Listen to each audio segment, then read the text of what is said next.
and gentlemen, this is the last but not least today. And we're really very special people. We're thrilled that they're with us today. Thrilled that they're part of the experience. Please welcome Bonham and Felton.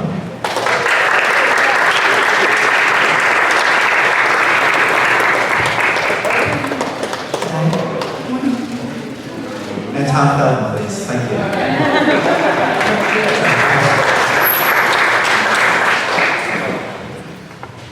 So, let's start with some questions, please.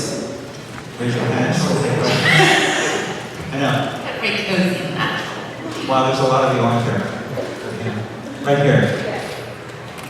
This question is for Helena. You're known for your fashions, and your character is just fabulously dressed. I was curious if you had any say in what your character was wearing. Oh, I had a big say. Yeah. No, big say. But I can't remember exactly where bits came from, but I wanted to be attractive. I knew that the part originally wasn't in the first one I wrote. I knew that somehow I had to be visually memorable because she wasn't in very much. So, and then at the end of the day, I just wanted to have fun with it and kind of try and be attractive and disgusting at the same time. And then my teeth. I miss my teeth actually.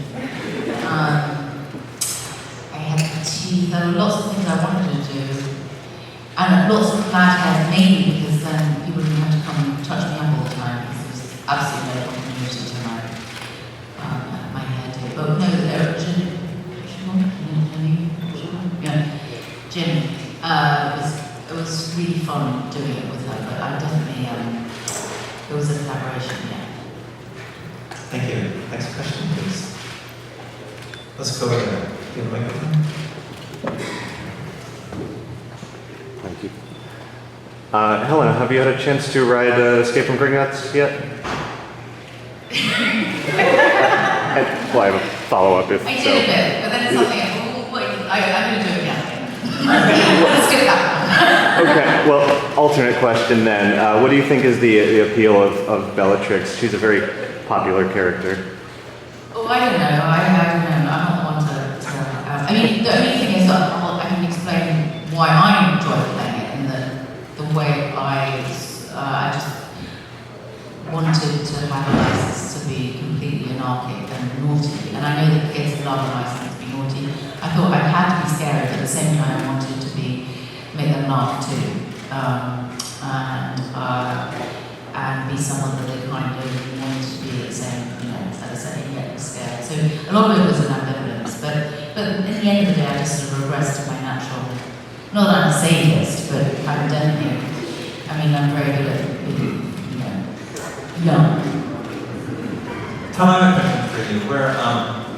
We're so honored and thrilled that you kind of been with us on the ground here from the start. You got to visit us for Open House Meeting in 2010. Yeah. We're so happy that you're here seeing this. Talk a little bit, please, about what that's like to see the start and to see this project. Bizarre. Yeah, I actually came to Island Adventures I think 3 or 4 times before they launched the Harry Potter Kingdom. So I was a huge fan from the get-go.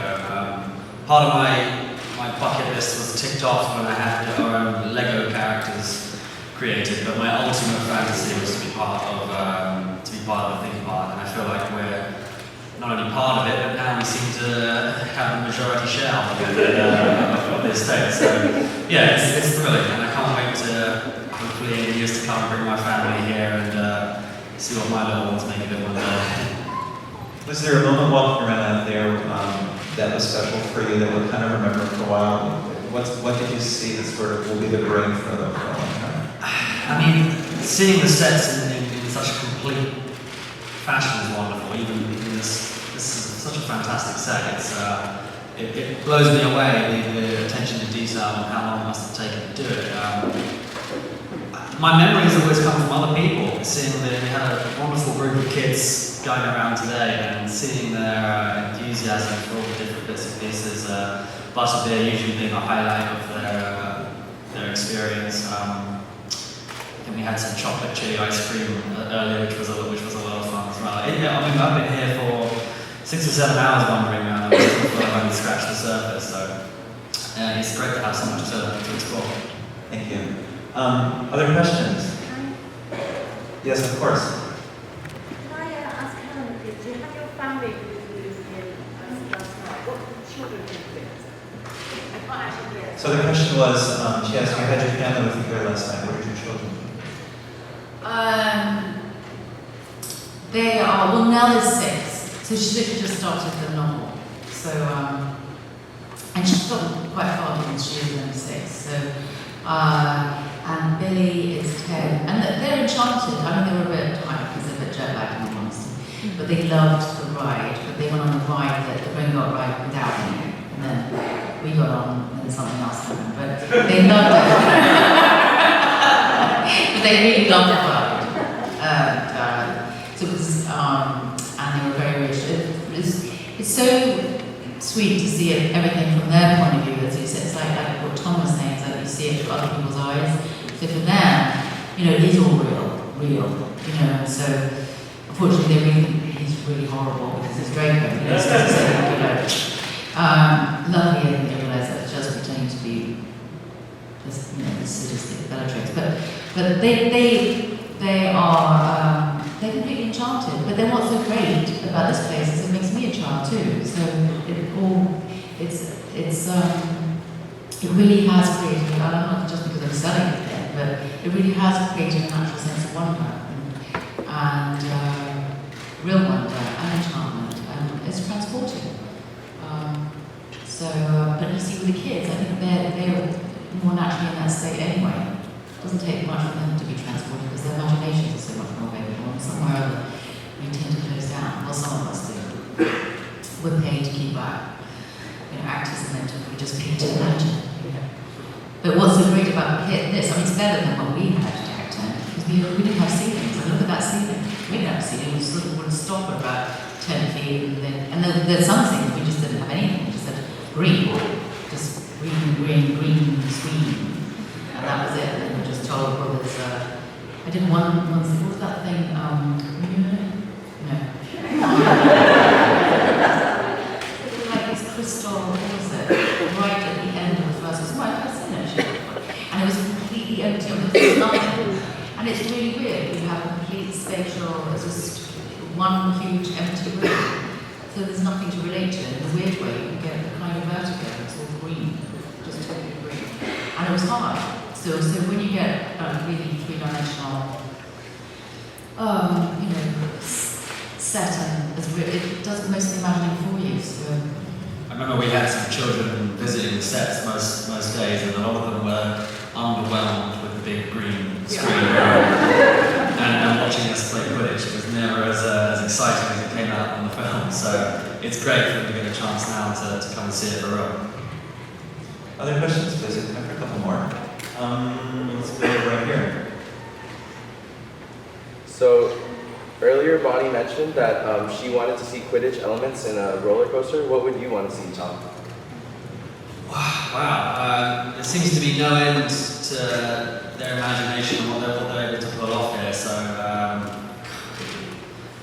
think I'd love to see. I'd like to see Malfoy Man roll up. I figured there could be a good sort of haunted house-esque something else going on there. That'd be cool. There's so many different facets and wonderful locations from the books and films. I'm sure they could continue building for decades to come and still have more stuff to come. So, thank you. Let's do one more question. Right here, please. Score up. Is there a freedom of playing the bad guy and a challenge trying to bring some humanity to it anyway? I think so. I thoroughly enjoyed being in the shoes of anyone who's sort of vastly different from myself. I find it's a lot more fun and a bit more of a chance to sort of free yourself up. well, I mean, you can't judge somebody you're playing. I mean, she's obviously not tremendously good.